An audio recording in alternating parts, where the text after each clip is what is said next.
let anybody in a minute. Hi, and welcome everybody to Coffee with a County Forester. For those of you that recall, we started this in last March in the pandemic, and we went through all of our county foresters and had wonderful conversations with them Friday mornings, sponsored by Vermont Coverts and Vermont Woodlands Association. Vermont Woodlands Association Executive Director Kathleen Warner is back with us as we co-sponsored this program. And we decided we needed to rekindle one more time because we have a new county forester. We have Robert Nelson, who is the new county forester in Washington County. And I'll let Robert speak in just a moment. Beforehand, I ask that you keep yourselves muted so we don't have the background noise. And if you have any questions, go ahead and type them in the chat box and I'll relay them to Robert. And if we need more clarification, we'll kind of ask you to unmute and ask your question, but just to sort of keep things simple. And I hope everybody's enjoying. The sun is out today. That makes me happy. So we'll have a good conversation. And then I expect you all to get out for a walk in your woods. So Robert, I'm going to turn this over to you. If you would just start off by telling us a little bit about yourself and your vision as you start this new adventure as the Washington County Forester. Okay. I was born and raised in Western Pennsylvania in the greater Pittsburgh area. My parents, back the world was a very different place back then, and my parents and the parents of my boyhood friends just let us boys run all over the place, which we did all the time. And there's lots of forest in Western Pennsylvania. And so from my earliest age, I just loved being in the woods. And I guess sometime during high school, 16 or so, everybody got their turn to go to the guidance counselor's office and look through the book of possible occupations and how to organize your journey through life. And I looked through that book, and on page F it said forestry, and I said that's what I want to do, and have never looked back. And I enjoy it still now just as much as I always have. Went to Virginia Tech and got a bachelor's degree in forestry. Worked in Northwest Pennsylvania in the Allegheny National Forest region for a year and a half, right out of school, and then back to Virginia for the next 20 years, where I worked as a landowner assistance forester for Midwest-Vaco Corporation, and that was in the Shenandoah Valley and Allegheny Mountain regions of Western Virginia, and also into Eastern West Virginia, a couple counties across the state line. In 2011, we relocated to Maine, and I've been working as a private self-employed consulting forester in Maine until just a couple weeks ago when I moved to Vermont and took the job of a county forester. In Maine, we had a kind of a diversified consulting / logging / firewood operation. We did just a little bit of everything, really. I wrote plans. I kept a crew that did harvesting, invasive work, thinning work, you name it. We kind of were a one-stop shopping kind of firm, although I won't say firm because it was just me and a couple other guys, so we weren't any large-scale operation. And then through a connection with David Paganelli, I got introduced to the idea of being a county forester in Vermont, and eventually that became a reality. I would have known David from years and years ago, back in the late 80s. He and I intersected when I worked in New Hampshire for a summer on an estate over there that David was providing forestry advice for. So we've known each other for quite some time. Does that give you enough information? Sure. Tell us what your expectations are, or your thoughts are on the position that you're now taking. I mean, you're new to this, so, we're not going to expect you to know everything yet, but, sort of, do you have a vision or a thought or what you're most excited about in taking on this role of county forester? Well, the thing I've always enjoyed most about forestry is direct one-on-one, face-to-face interaction with landowners in their forest. That's that's what I do well, and that's what I enjoy the most. And so I would certainly hope to foster as much of that kind of dialogue as possible.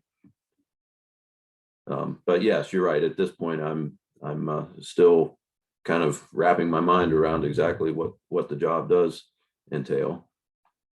It's obvious that quite a lot of current use administration is going to be a major part of the mix. Great. Well, I'm going to give you a softball while we look for people to put in their questions into the chat box. So, let's put Robert to the test, and we'll see, and it'll also give him an idea on some direction that he may need to go from your questions. So that will really help out. But Robert, let me start off asking you, do you have a favorite tree? And if so, why? I don't really have a favorite tree because there are so many wonderful species and each one has its own unique personality and strengths and weaknesses. I certainly would have a small list of maybe favorites, but no one specific. It's hard to beat sugar maple or a good white pine or a really nice straight red spruce. From Virginia days, I really like white oak. That's definitely one of my favorite trees. I don't expect to find any of them in Vermont, but yeah, there are so many with so many wonderful characteristics. It's hard to just pick one. Well, with your varied background between like Virginia, Maine, now here in Vermont, what are your greatest concerns for the forested landscape? Sure, that's a great question. On the ecological side of things, I've spent almost my entire career dealing in one way or another with deer browse issues, and we've been blessed to be able to buy a property here in Randolph, Vermont, where I'm speaking to you from, and the property we bought has some of the worst deer browse problems I've encountered, certainly worse than anything I would have experienced in Maine, not worse necessarily than what I had grown used to in Virginia or Pennsylvania. So deer browse issues are going to be a real game changer long term. In the same kind of way, invasive plants, I've over the last 30 years of being a practicing forester, I've watched that problem get bigger and bigger and bigger, and it's not going to go away. And especially when you include deer browse problems along with the invasives, it can start to take some of the fun out of practicing forestry because the invasives are just so aggressive, and you got to deal with them first. On maybe more of the social side, I guess I just feel like, and this is not an across the board statement necessarily, but it feels like our rural cultures are changing as our larger culture changes as well, and so the kind of norms that we have grown used to are not necessarily going to hold for the future. I'm thinking of things like people not posting their land, or even just how people think about using their land. The generations before us looked at active management as just kind of a normal thing, but there are people moving into places like Vermont from larger cities who just don't have that value system. They have other values, and their values aren't necessarily wrong, they're just different. And so the way we approach management in the future is going to change, I think. I guess I also have watched over the last 20, 25 years. How do I say this? Rural workforce issues. Our rural cultures, again, the people who work in the woods are becoming fewer. Younger generations coming up have less of a desire to do that kind of work. So our ability to get on the ground forestry work done into the future is probably not going to become easier. I actually look for it to become more difficult. So that's another challenge. So that's a short handful of things to think about.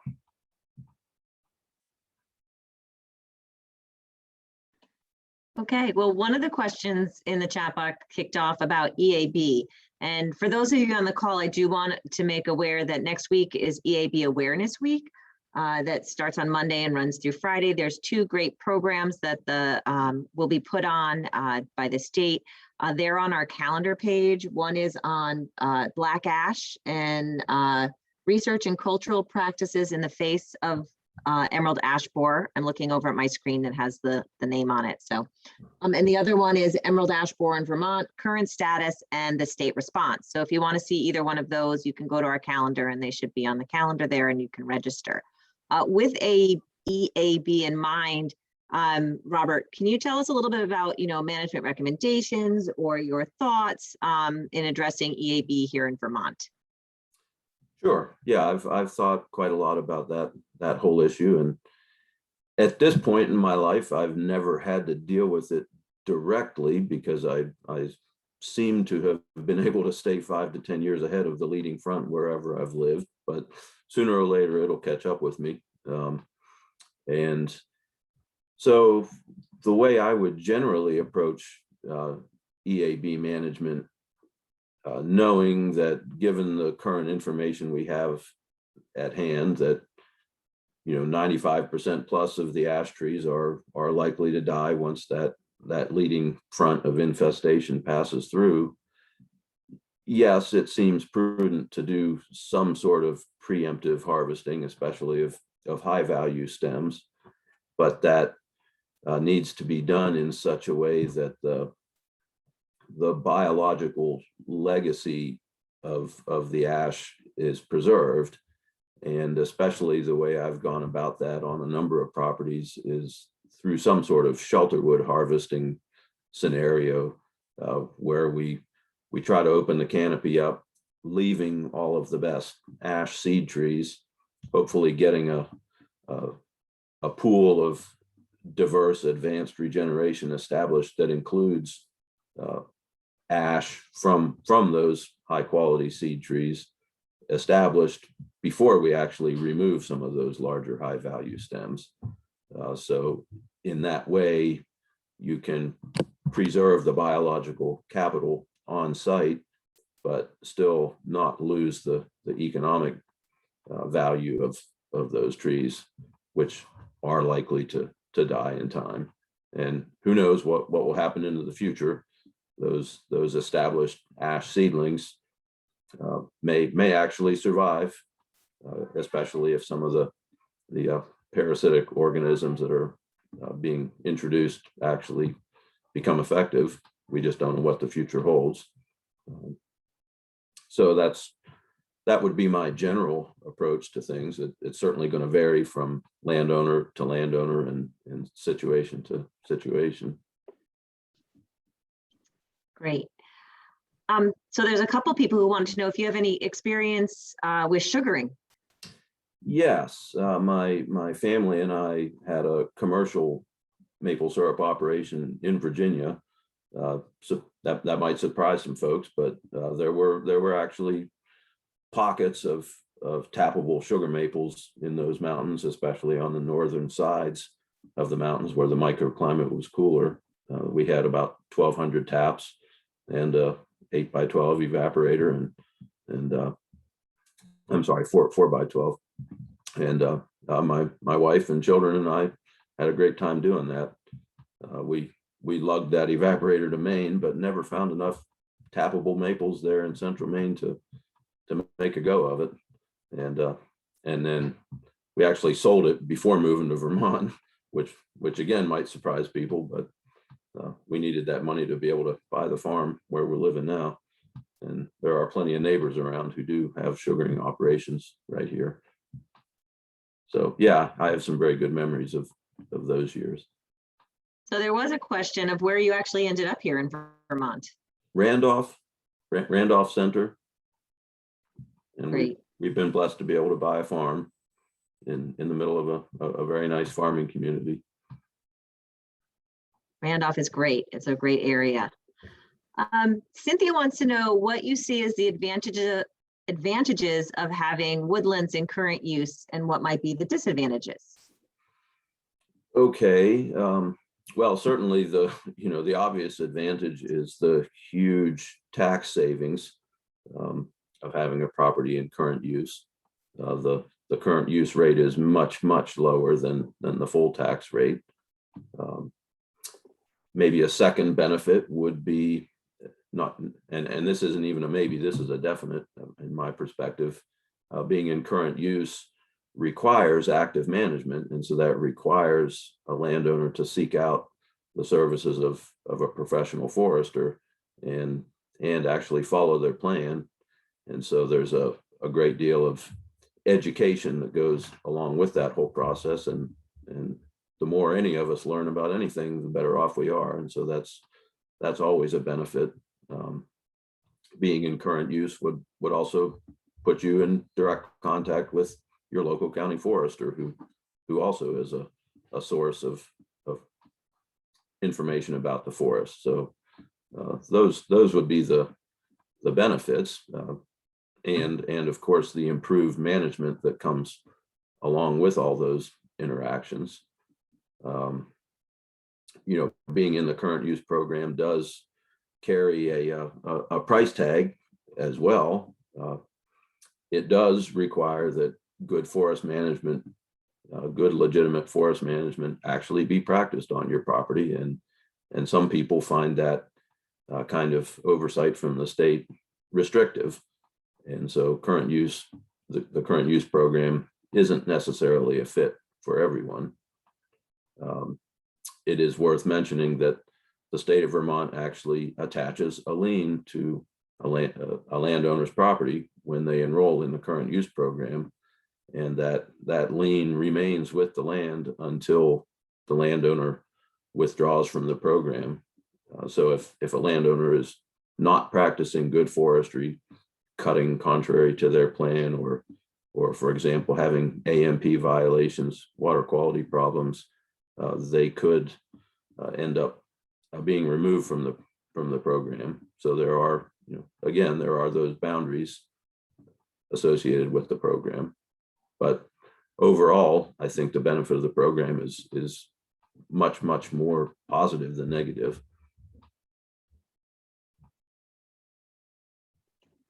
Yeah, I would agree. With current use, Cynthia also asked, were there other states that have current use? And I can answer that pretty easily. Yes, there are other states. They go by different names and they have different ways of categorizing it or offering the benefits, but New Hampshire has it. And a number of other states have the same type of program. Alan also made a statement, and he says, while you are new, it's not really a question. While you are new, it'd be great to have current use rules move toward carbon storage in combination with tree stand improvement and evaluated by a similar walkthrough rather than costly accounting. That's more of a legislative change. I don't know if you have any comments on that, Robert, but I just thought I would share that. Yeah, I would agree that maybe many of those questions would be beyond the scope of our discussion at this point, but there are currently some mechanisms within the current use program to manage forests more passively for older growth characteristics, for example, and it looks like those sorts of options for landowners are likely to increase over time. So I think with some patience and in time, those sorts of things will become a more common reality than they are now.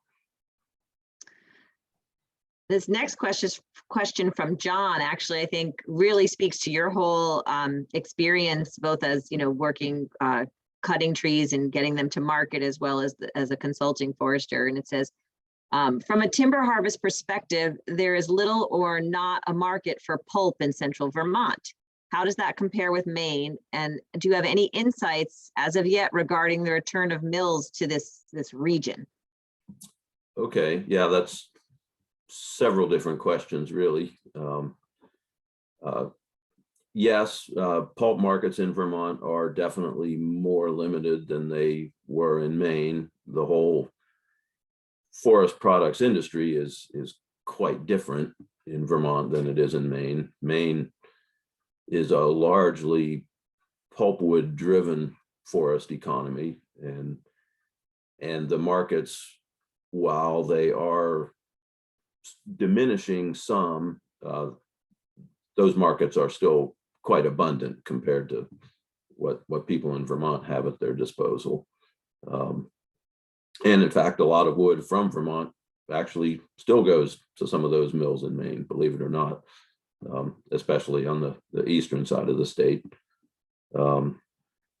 But the firewood market in Vermont, from what I understand, is quite active, and I think that market generally should hold. And there are some limited markets for low grade material, such as the two biomass plants, the one in Burlington and the one in Rygate, as well as a number of pellet and schools fueled by wood chips, et cetera. So there are a number of those local types of markets.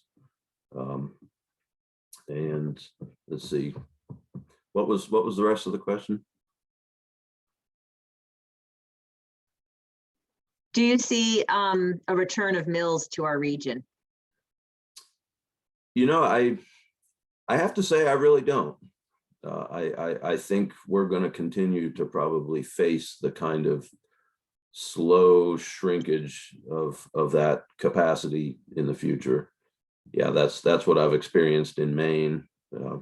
In the 10 years I lived there, it was just a kind of a slow but pretty steady decline. Watched a number of mills close. Thankfully, the ones that remained have actually grown larger, so there's still that capacity there. But it's not easy for a new mill to break ground these days. There are so many environmental permitting issues involved. It's expensive, and unfortunately, American manufacturing does not compete well with a global economy in a lot of cases, and that's true of the paper industry as well. The world's most modern, efficient paper mills are now in places like Brazil and Indonesia and China, and they can make paper at a fraction of the cost of our old North American mills. And so, we truly do compete in a global marketplace. In a previous answer, you mentioned AMPs, or acceptable management practices. What is that? That is, and in the other states in which I've worked, I've grown accustomed to referring to those as best management practices, but essentially it's a list of management practices on how to conduct on the ground forestry in such a way that you don't degrade the streams and the water bodies, don't cause erosion and sedimentation, don't cause damage to the soil in general. It's a way of protecting those resources. And so that includes things like properly laying out your forest roads and trails, properly designing your stream crossings so that you're not impairing the watershed, properly locating your log landings in such a way that they're not near sensitive areas. There's a whole list of those kinds of things. The AMP booklet is probably 40 or 50 pages long, and it contains a lot of very good, useful information on how to conduct operations in the forest in the right kind of way. I will note that Alicia dropped a link to the AMPs, Vermont AMPs, in the chat box. So if you would like to delve more into what those say, click on the link and it'll take you there, or you can save that. The next question comes from Rich, and he's wondering if you could talk a little bit about vernal pools and riparian zones and what their role in the forest is and how a landowner should manage those. Okay, sure. Let's talk about riparian areas first, because that kind of directly links with some of the things in the AMPs.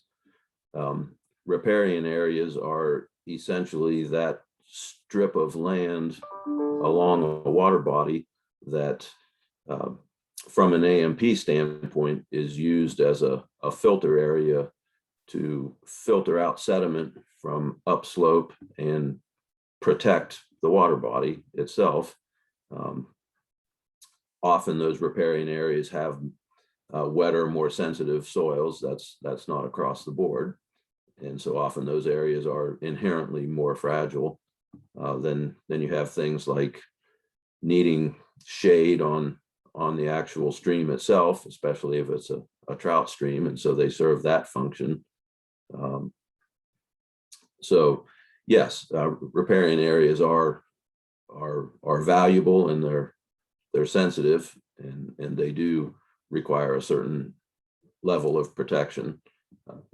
Especially when harvesting, using equipment in those areas, there are definite limitations on how and when to go about doing that. If you are going to do harvesting in a riparian area, it needs to be light, and that harvesting generally ought to be done in the wintertime when you have a good snowpack to protect the ground. So focusing on vernal pools, and vernal pools would actually have many of the same values as a riparian area in a different kind of way, but vernal pools are extremely important habitat for a variety of amphibians, and as are riparian areas too, for that matter. And so there are definite protections required, buffer areas for vernal pools when harvesting. Those buffers can range up to 500 feet in extent from the boundary of a vernal pool, but the general idea is to keep enough shade on the vernal pool that it continues to function as a vernal pool.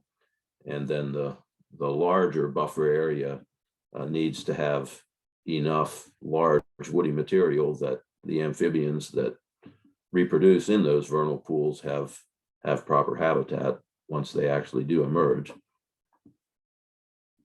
Does that answer the question, you think? I think so. I think it's a start for sure. Rich, any follow-up?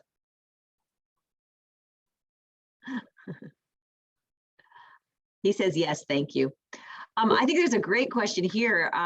Alicia wants to know, have you had much of a chance to drive around Washington County and visit or talk with any landowners yet? Only a few. Yeah, only a few. I'm still kind of buried in trying to get the office organized, but I have been out a few places. Haven't really made it to the far corners of the county. Most of my field visits at this point have been in the Barry, Montpelier area. Well, Andrew on the call notes that he'd love to have you up in Moortown and walk with him. I did put Robert's email in the chat box so that you can email Robert and let him know that you're looking for him for a visit. That'd probably be the best way. So that would be great. So keep typing your questions in the chat box. I'm going to jump in with one. What do I want to ask? Let's see, trails. Trails often become an issue for landowners. And what is the best way for them to develop trails and maintain those trails and have them be good for the forests, I guess, and us. So when you say trail, are you speaking of a trail associated with harvesting activity or a recreational footpath? Why don't you answer on both aspects? Okay, so the trails associated with harvesting activity first, that's an inherent part of conducting a forestry operation. A harvest is installing trails for the equipment to run on while it's extracting whatever harvestable product you're focusing on.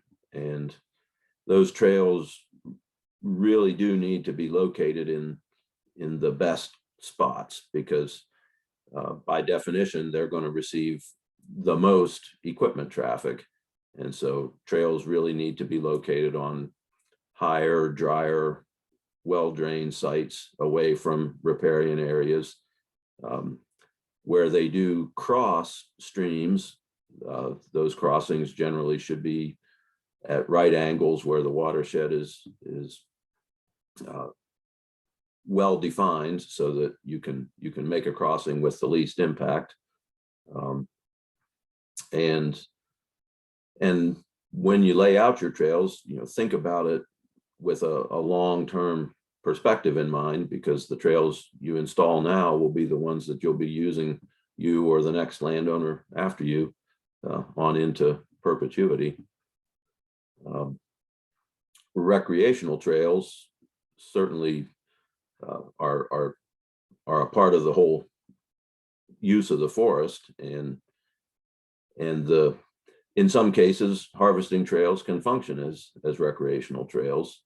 In other cases, they don't. And so when you lay out your harvesting trails, you want to do it also in such a way that they don't conflict with the uses of your recreational trails.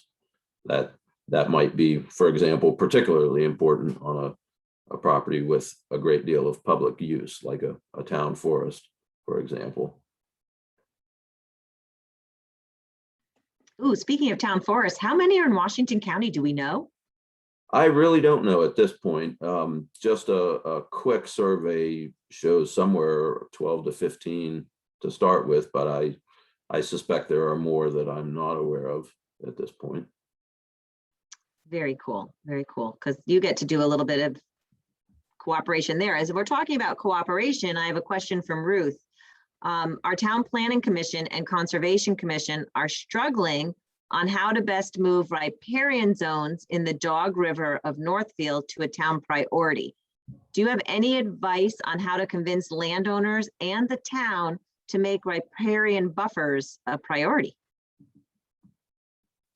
I guess I would start with education that emphasizes the value of those resources and the very public benefits that are derived from good management of those areas. Negatively, there are social costs to mismanagement of those resources in terms of impaired water quality, poor wildlife habitat, etc. Those kinds of things can be a juggling act, because as people, we all have our own unique perspectives and backgrounds and experiences, and what one person values highly, another person may not necessarily value as highly. And so those kinds of discussions become an exercise in us learning how to listen carefully to each other and find social compromise in a way that respects all of the resource concerns that are out there.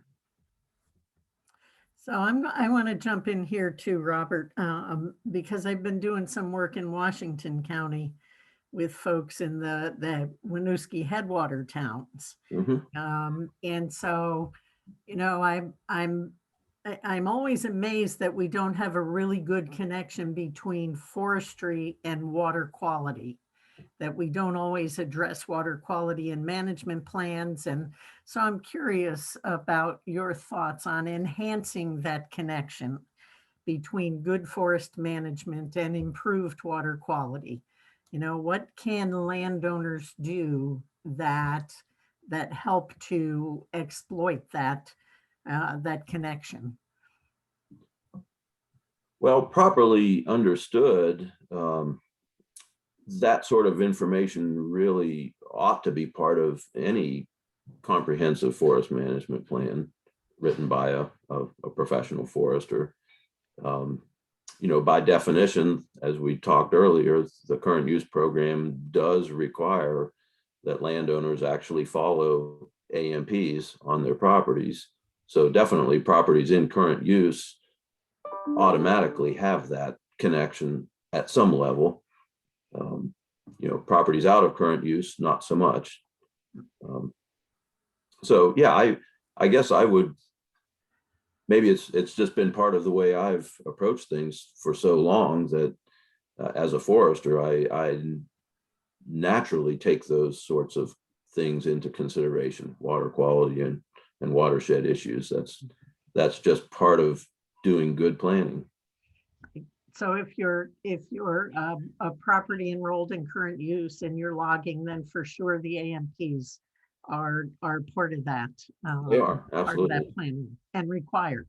And every current use plan does require right up front on the one of the front pages of the plan, a statement that the landowner is agreeing that they're going to follow the AMPs.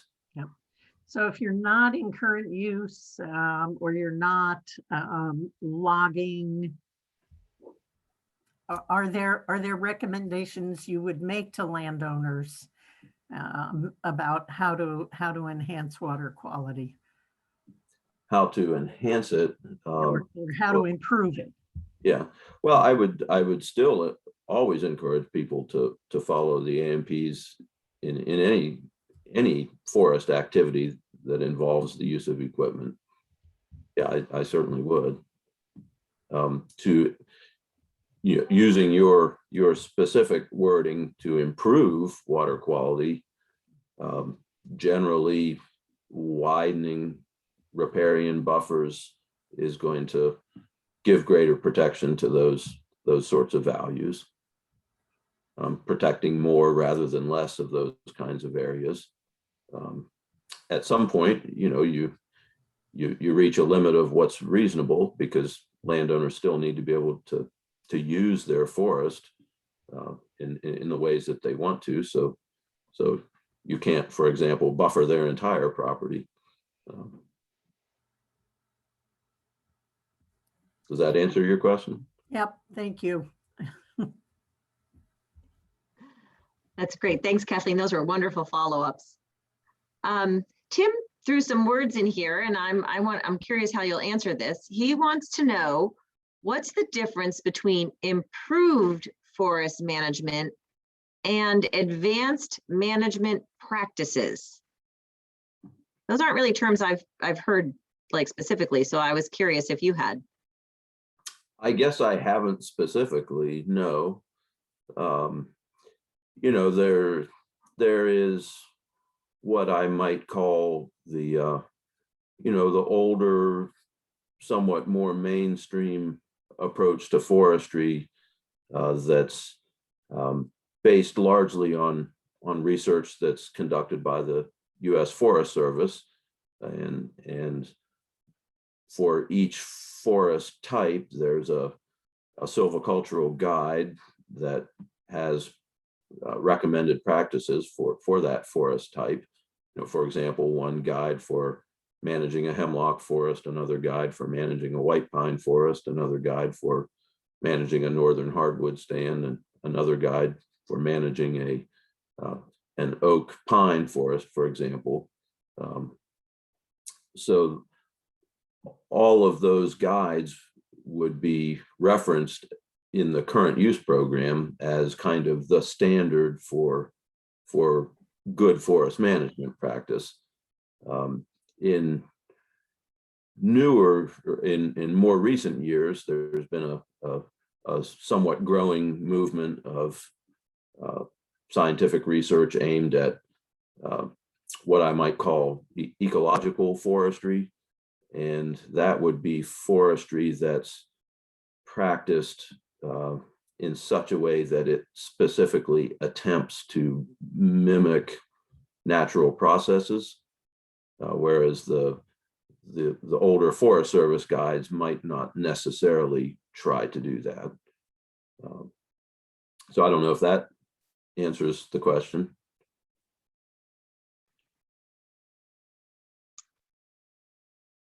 Yes, according to Tim in the chat. So thank you. The next question I have is, we're getting into spring, people are starting to walk in the woods, and I've already found ticks. Mhm. What do you do to protect yourself from ticks?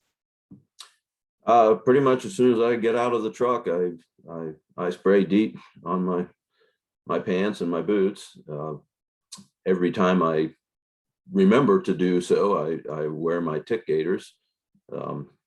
Yeah, where we live here in Randolph with our high deer population and abundance of invasives, we've got plenty of ticks, and so my wife and I are regularly checking our boys every evening before they go to bed, because our boys are just like me. They love running around our woods. You can't keep them out of it.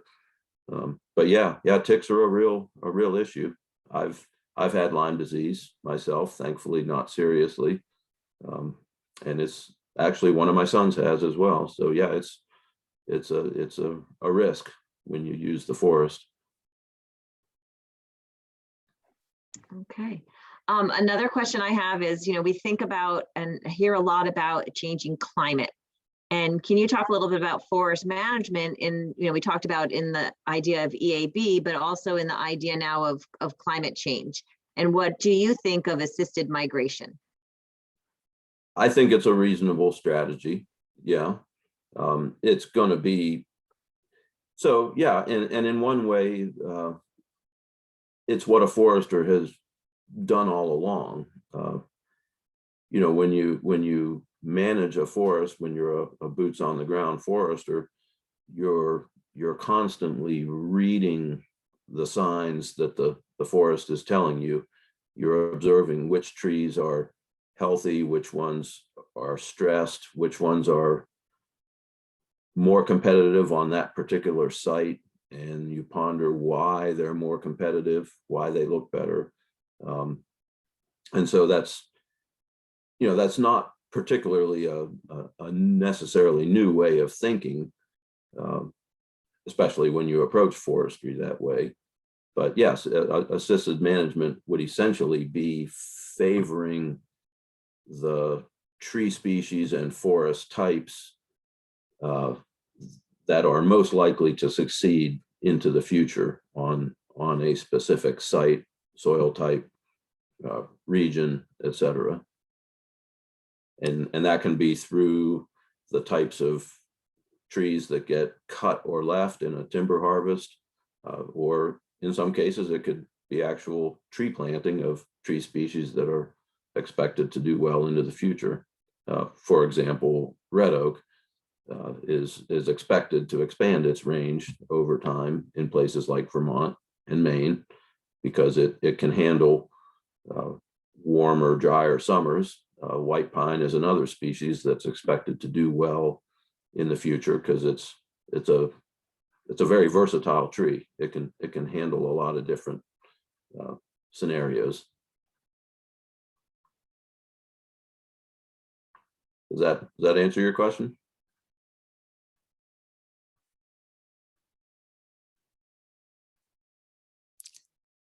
We might have lost Lisa.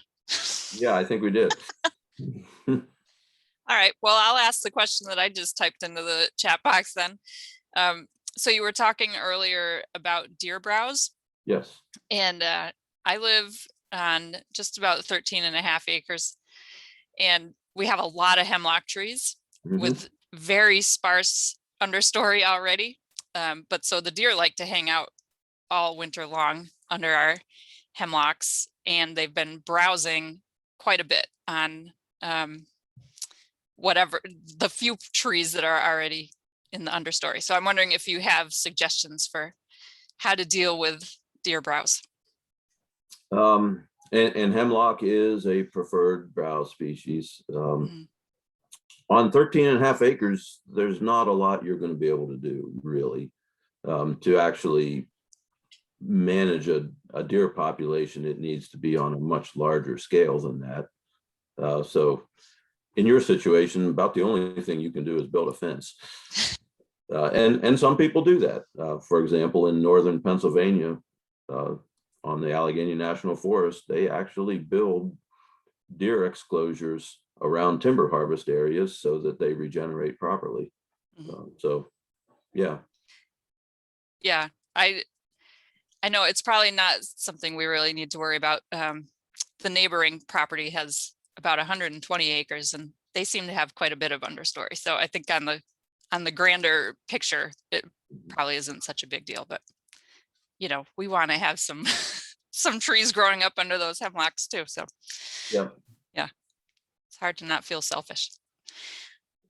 So I don't see any other questions in the chat box yet. Harris threw in a link to a good town forest resource earlier when we were talking about those. So there's a Vermont Community Forestry has a link for town forest resources. But let's see, Harris says,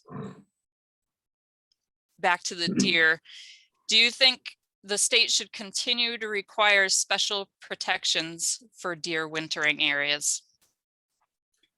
Oh, that's a good question. Yes, I basically do. What I would really like to see the state of Vermont do is have some sort of mechanism for landowners, foresters, biologists to deal with deer overpopulation issues at a more local level. Certainly they have targets for the different wildlife management zones. I think they're called zones, but I'm not aware of any more localized tool that is available to resource professionals or landowners. And I'm thinking specifically of my time in Virginia. There was a great mechanism there called the DMAP program, Deer Management Assistance Program.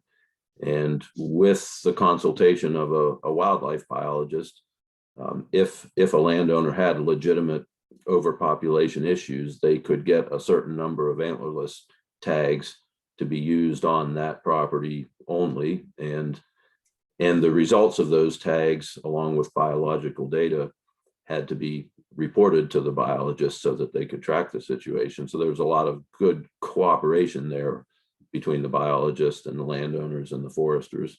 I'm not aware of a mechanism like that in Vermont.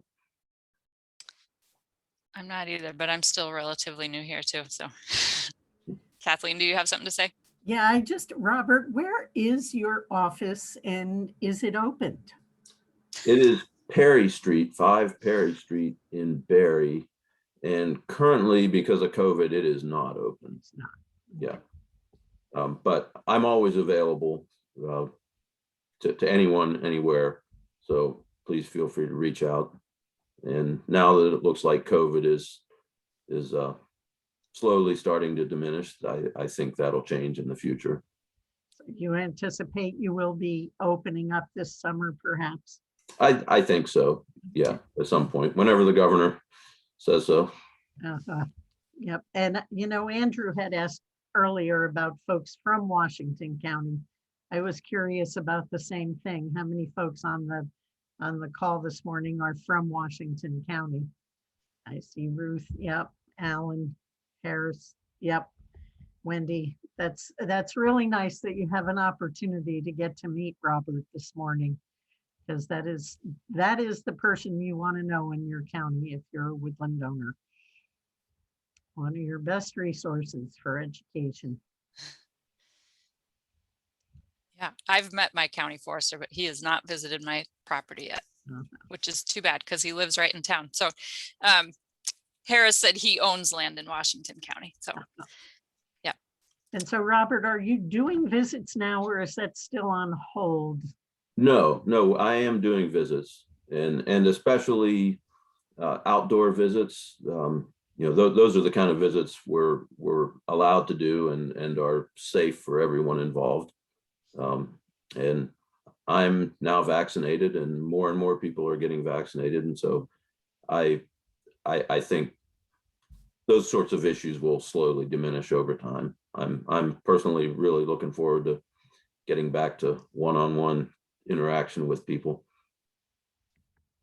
These kind of computer meetings are valuable and convenient, but they're not the same. I agree. They are definitely not the same. I can't wait to be living in a three-dimensional world again. Yeah. So I see from Andrew, he says he appreciates the opportunity to talk with you here today so soon after you've started this job. And so I think we all You're welcome. appreciate that. There is one more question that Tim wrote while we were having our deer discussion. So he wonders, can removing a few deer a year really have an impact on herbivory on a 150-acre lot? It seems like too few deer to make an impact. That's a great question. No, it really can't. Yeah, there have been studies that show that deer management needs to be practiced at a level of thousands of acres of landscape rather than hundreds, for sure. And just to give you an example, recognizing that fact, in Virginia, when I worked as a forester, I often tried to bundle DMAP cooperators so that we had, for example, 1,000-acre block of contiguous landowners who were all cooperating at a more broad level to address their deer population issues. Yeah, absolutely. Great. I see Lisa came back, so maybe I'll pass it back to Lisa to wrap up, since it doesn't look like we have more questions. Great. Well, sorry about that. All my internet decided to stop working for a little while, so I'm back. Robert, thank you so much for joining us and answering all these questions today. And it's been a great opportunity to share with you. I hope that we can do a similar meet and greet in person and as time allows and COVID allows. So that will be exciting as well. I would like to promote to everybody that today is the release of the second episode of the podcast Heartwood.